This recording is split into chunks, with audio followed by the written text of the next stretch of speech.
Chi, mate. Chi, mate. Okay. Hi, I'm EricTheReDD, and this is News to the Caffeinated, extended. I figured since Tom was on the mountain today doing some skiing, and I'm at home just enjoying my Sunday, that I'd take the opportunity to speak to you a little about caffeine itself. I know a lot of what we do on this series is reviews of beverages and products, but we never really took the time to address caffeine itself. I mean, it's a core tenet of this channel, and we've essentially all but ignored it. So I figured, why not take this opportunity? I am a harbinger of really stupid and useless information, so why not use that to explain to you a little bit about what caffeine actually is, how it works, and why we as a species are so enamored with it. So go ahead, kick back, grab yourself your caffeine vessel of choice. I'm going to be enjoying a original sugar-free Rockstar right here, which we haven't actually re-reviewed on this channel, now that I think about it. So, there we go. So, cheers, and enjoy.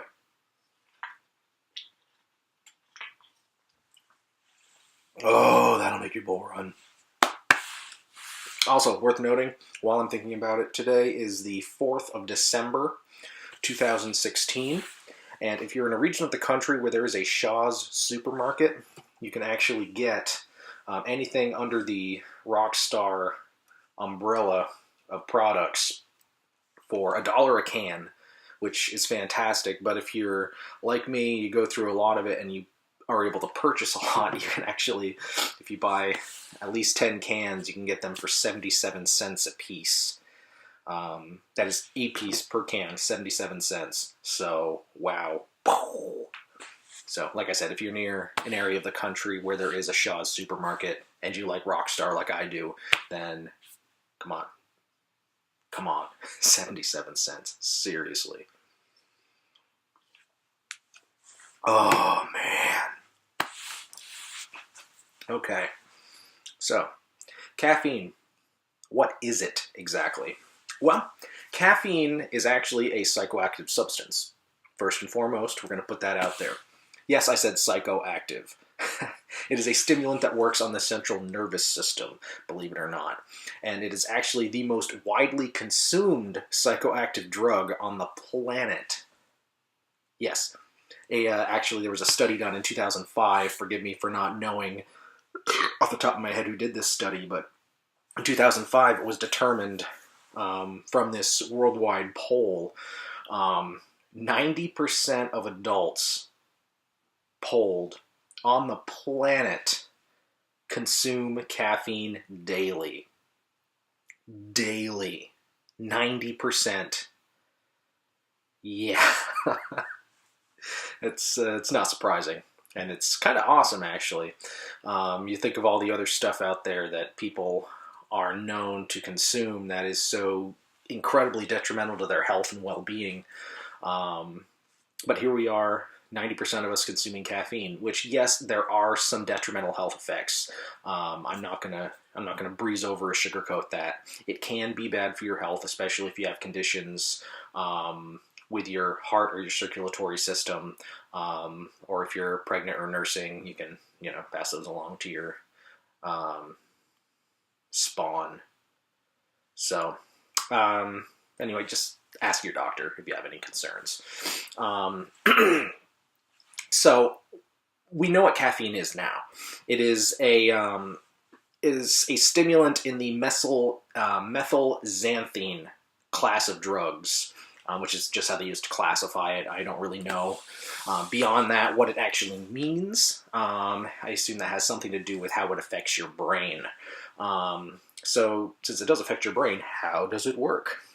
So what caffeine does, at least as far as we understand it, is that it reversibly, temporarily, it blocks the excuse me, the action of andosine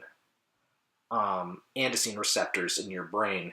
And what that is, andosine is, I don't know if it's a hormone or a chemical, but it's what makes your brain feel drowsy. So it's what slows you down, makes you tired, is the effects of andosine on your nervous system.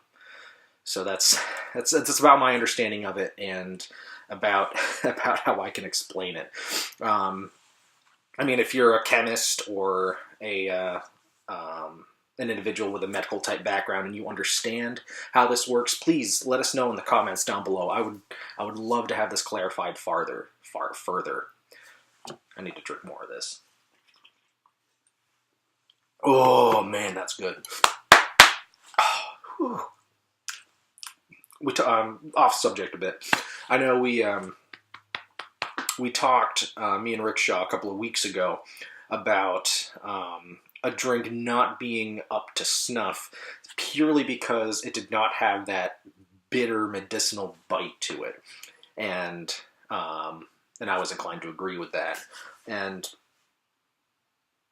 I think of all the drinks that I do consume, especially the ones I consume the most regularly, that Rockstar really has that huge, bitter, borderline unpleasant bite and medicinal-like quality to it that, oddly enough, brings us back time and time again, and is really a major factor in how we choose to judge and rate some of these beverages. Yeah, I mean, it's the craziest thing about it is I often find it unpleasant. Like, it's so coilingly, I don't even know if that's the right term, it's so bitter and harsh that I sometimes avoid it, because it's like, it's a bit too much for my palate right now. I can't do this. So then I'll go to like a juice drink or a Pure Zero or something a little smoother. But sometimes you just need that bite.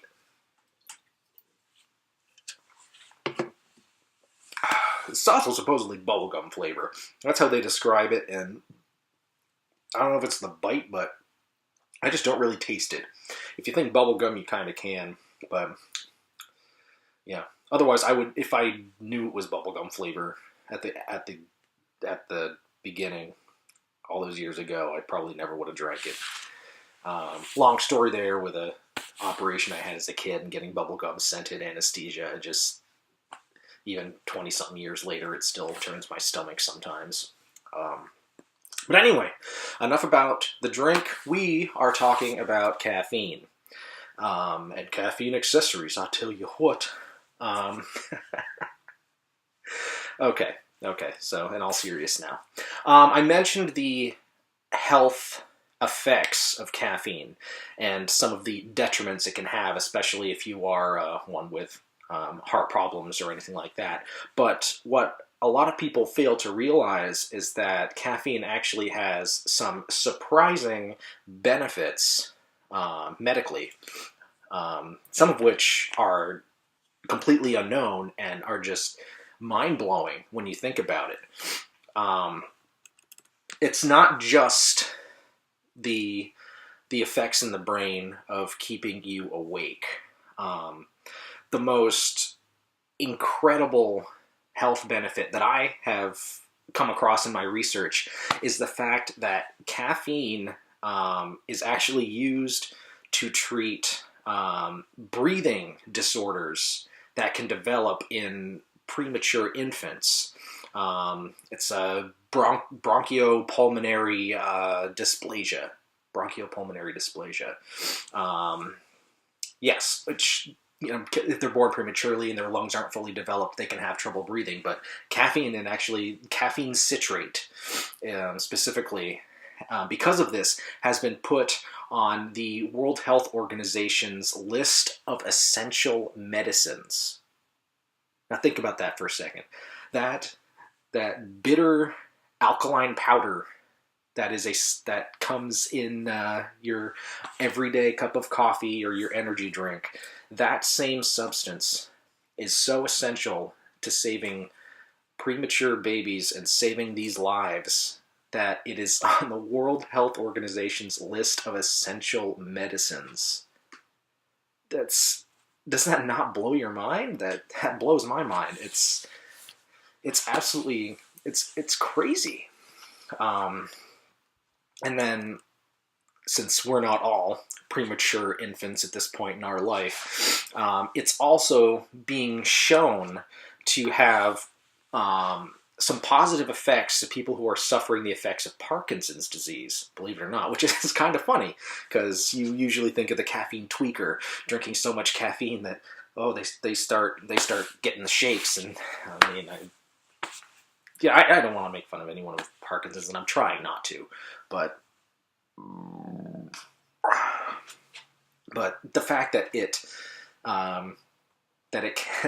can cause those symptoms, but it can also help alleviate them, is also pretty interesting. And it's also being shown to have some positive effects on certain types of cancer, which is also pretty sweet, because cancer is a bitch, and we need to eradicate it once and for all. I mean, my mom's been fighting that fight for a couple of years now, and she's still kicking ass and taking names, so we'll get there one day at a time, and maybe caffeine will be at the forefront of that. Who knows? Maybe I'm immuning myself from the effects of everything in this world through my highly odd beverage choices.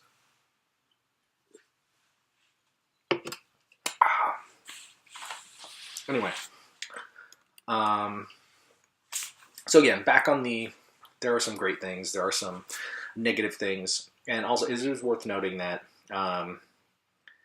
because of how it affects us and how it affects our psychosomatic system, I know that's not the right terminology, how it affects our brains, we can form a dependence on it, which everyone knows.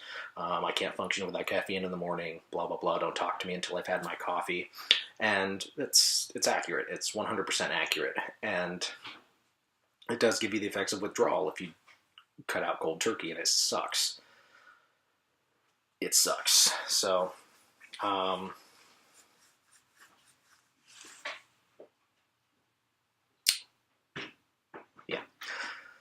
so caffeine withdrawal, something we're all more or less familiar with. Some of the symptoms that we're talking about here that you may or may not be aware of. Obviously, the withdrawal headache, they're terrible. It can also result in sleepiness, irritability, and odd, irregular heartbeat, stuff like that. And that's mainly for people who are used to a daily dose that's fairly high, like over 500 milligrams. And that's about where I am usually. So, I mean, considering one of these, well, not this, but most rock stars have 240 milligrams. This is a little less. So 2 of those a day, you're past the 500 mark. So, and that's unfortunately about what I do in a day. So, I won't tell anyone if you don't tell anyone. So, yeah. So, in terms of being a psychoactive drug, because it is a drug, it is unregulated. It is the only unregulated psychosomatic drug in the world that we consume as frequently as we do. It's considered by the FDA to be in the category of generally recognized as safe, GRAS. So basically, there's some positive and there's some negative effects, but at an appropriate enough dose, it's really not going to do a whole lot of harm. It's not going to hurt you, and it's considered okay. It's not going to do anything overly detrimental to one's health.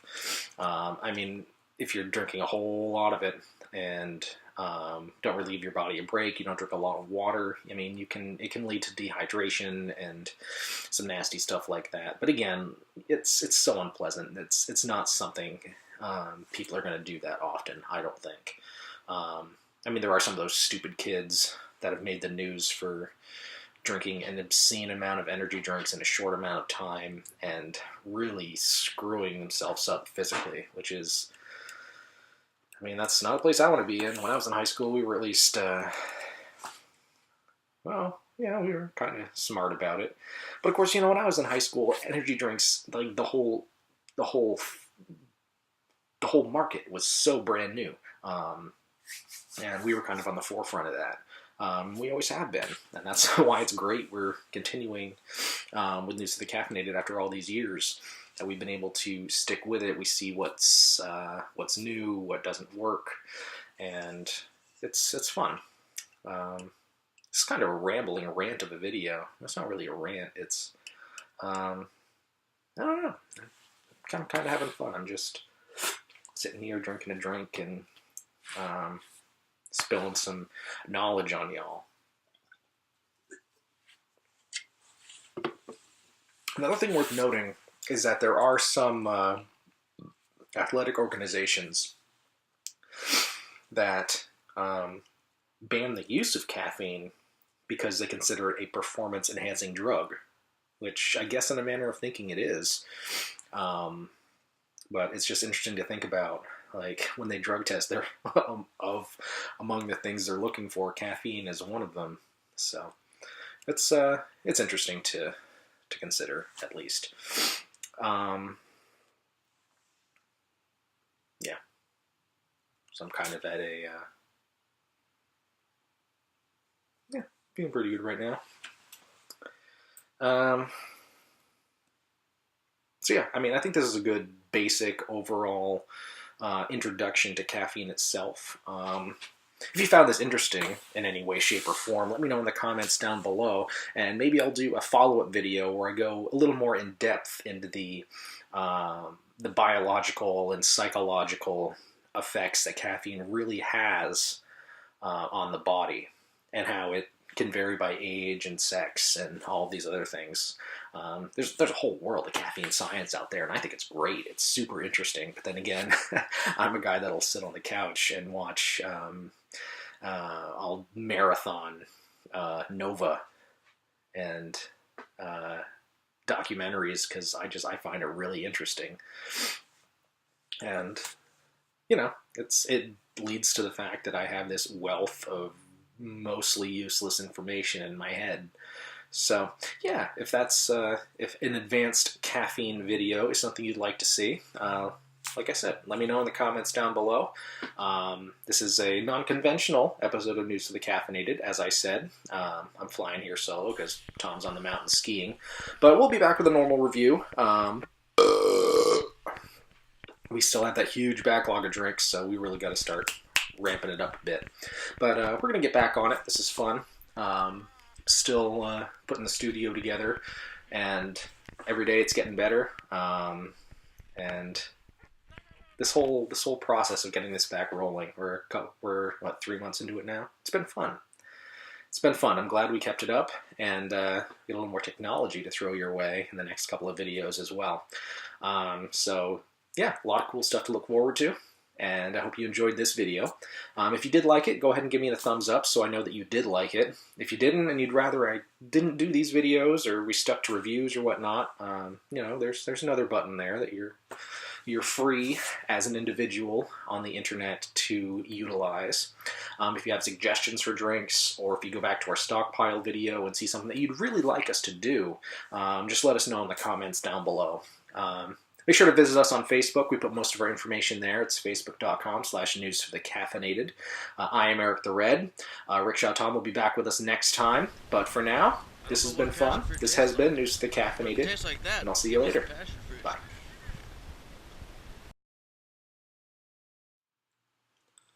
Thousands of years before the Clone Wars, the Jedi Order and the individuals who became the Sith were considered brothers in the Force. This unity fractured, however, during the period of time known as the 100-Year Darkness, when a rogue Jedi came to the understanding that the true power of the Force lay not through contemplation and passivity, and that only by tapping its dark side could its true potential be gained. The Jedi High Council at the time balked at this new direction, and the Dark Jedi was outcast, but he eventually gained followers in his new order, which resulted in the formation of the Sith.